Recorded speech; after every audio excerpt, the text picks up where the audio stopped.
Tudo bom, pessoal? Sejam bem-vindos, né, na retomada da nossa disciplina de Mecânica dos Fluidos 2. A gente vai começar fazendo a revisão desde o início da disciplina da matéria, que é análise dimensional e semelhança, certo? Nessa primeira parte, nessa aula de hoje, a gente vai tratar de análise dimensional e para que ela serve, né, por que a gente estuda isso em mecânica dos fluidos. Bom, do que trata esse assunto, né? Do que trata a análise dimensional e a semelhança, né? A bibliografia sugerida é o Fox, né? Capítulo 7. E lá ele diz, né, que serve para que a gente possa estudar coisas novas, casos novos, situações do dia a dia, reduzir custo de simulação, de ensaio e tal. Na verdade, a análise dimensional, além disso, né, ela serve para a gente poder de executar qualquer tarefa de engenharia. E a gente poder fazer o que a gente chama de trade-off, né, que é fazer alguma análise, assim, testar possibilidades, né, quando você quer reduzir um custo, reduzir material, reduzir peso. Então você pode usar a análise dimensional para entender como é que as grandezas envolvidas em qualquer tipo de serviço ou de projeto ou peça, seja lá o que for, influencia no resultado final daquilo que você está estudando, seja peso, seja custo, seja geometria, certo? E qual a relevância disso para a mecânica dos fluidos? Porque, não sei se a gente conversou isso, se vocês lembram, mas por muito tempo a mecânica dos fluidos foi um estudo experimental. E a hidrodinâmica seria a parte que estuda os mesmos fenômenos de forma matemática. Então a mecânica dos fluidos por muito tempo ela foi puramente experimental. Então a relevância é que isso surgiu basicamente para reduzir, para possibilitar estudos de mecânica dos fluidos. Então, a mecânica dos fluidos existe, a parte experimental tem sua existência totalmente ligada à análise dimensional e semelhança. Para o dia a dia do engenheiro é isso que a gente disse, né? Você pode usar isso inclusive para montar planilha de orçamento. A gente vai ver daqui a pouco como é que a gente pode fazer isso, certo? Eu vou usar a metáfora que é a teoria da inconsistência dos gigantes. Essa teoria ela fala o seguinte: ó,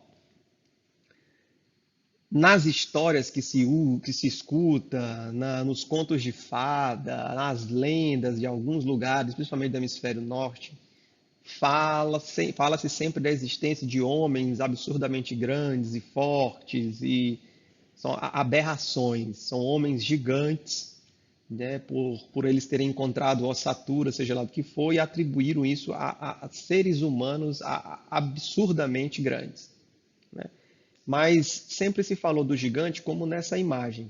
É simplesmente um homem muito grande, um homem cuja forma é exatamente igual à forma de um ser humano de verdade, usual, certo? Da nossa estatura, vamos dizer assim. E se a gente fizer uma análise dimensional, a gente de cara já vai entender que é impossível que esse homem tenha existido, certo? Ou seja, estudando um fenômeno, ou estudando as grandezas, a gente já consegue imaginar que esse fenômeno é impossível de ter acontecido, né? E da mesma forma, vamos imaginar, ainda que existissem esses homens absurdamente grandes, o, o formato deles deveria ser diferente. Se a gente começar a fazer essa análise, a gente vai ver que esses homens absurdamente grandes teriam a forma de um dinossauro ou de um elefante. A gente vai ver já já.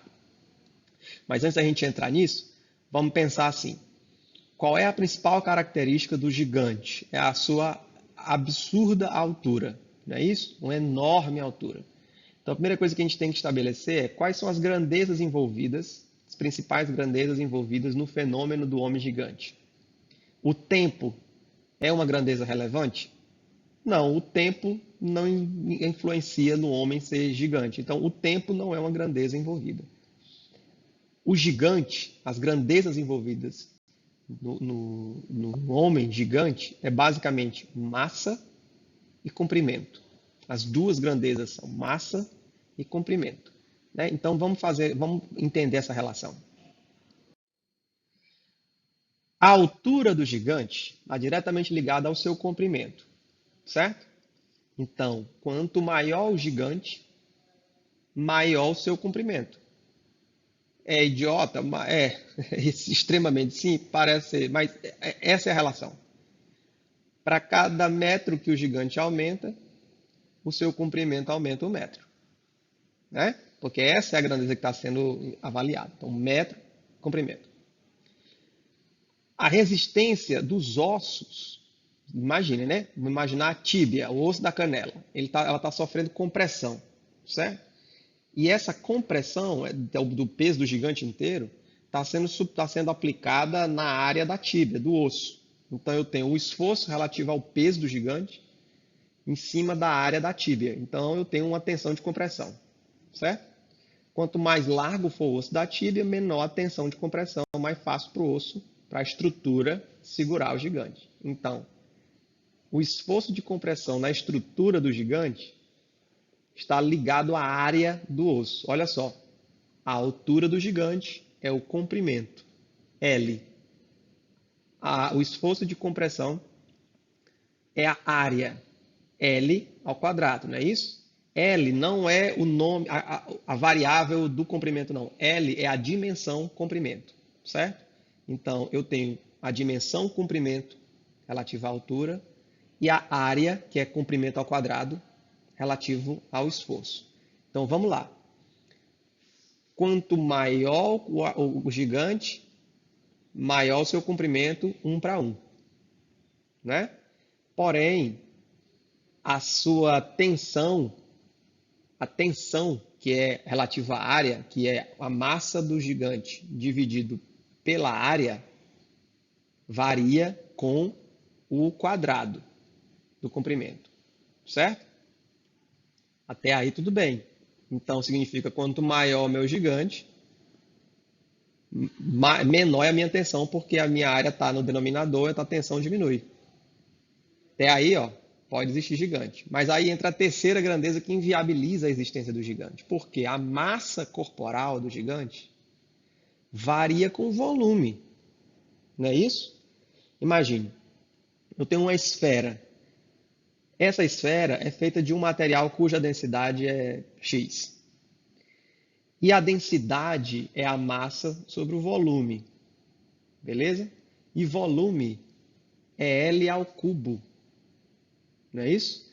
Então, quanto maior o raio da esfera, L, o volume é L ao cubo.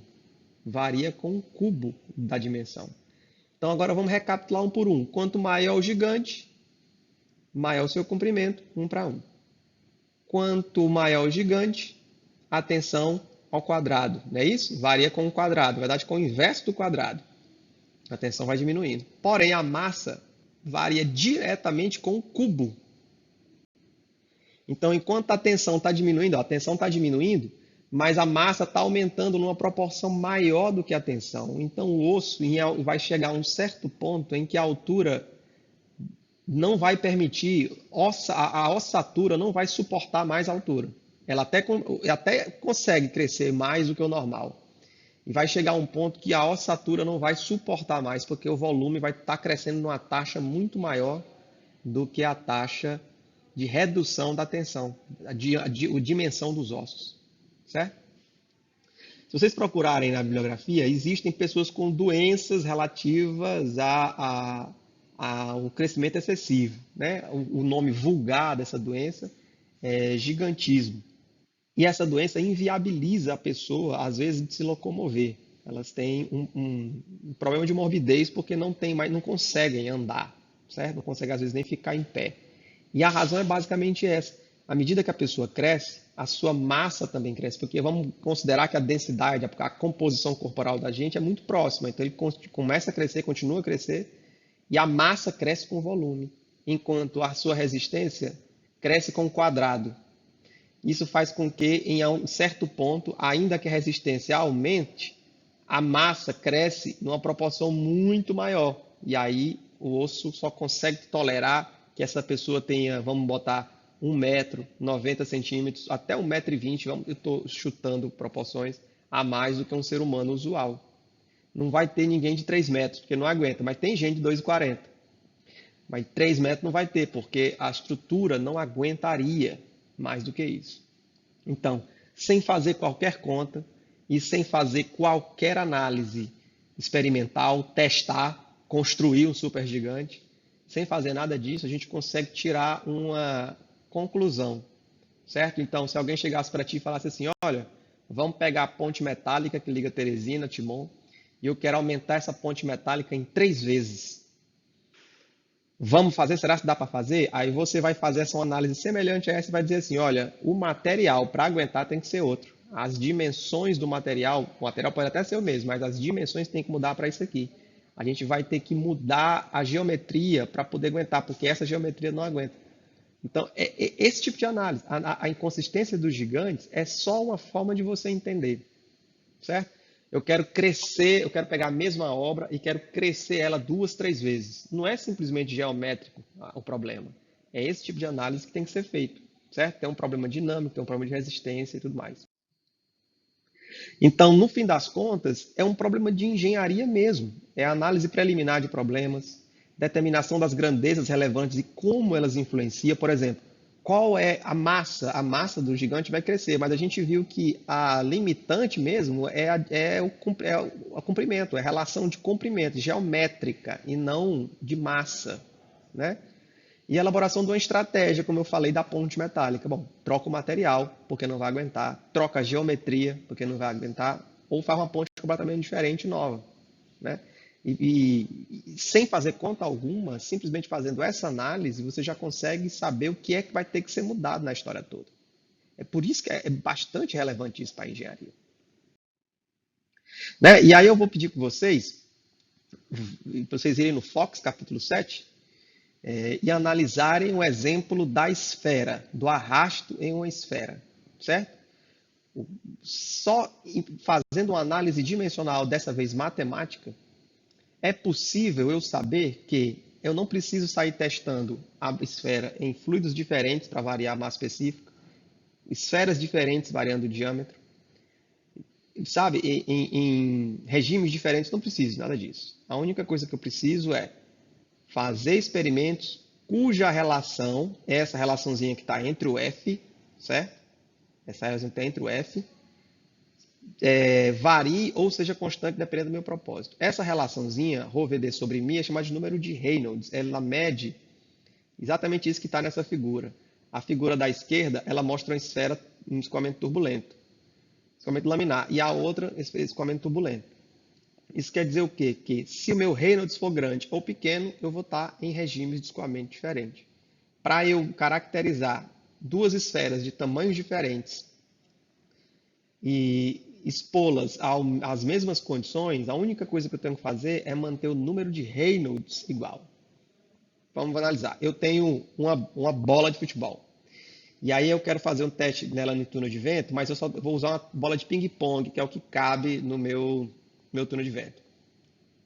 Então, como é que eu faço? Se o diâmetro da bola grande foi reduzido para virar uma bola de ping-pong, eu tenho 3 opções. Ou eu aumento a velocidade para manter o número de Reynolds igual, observe a relação entre parênteses.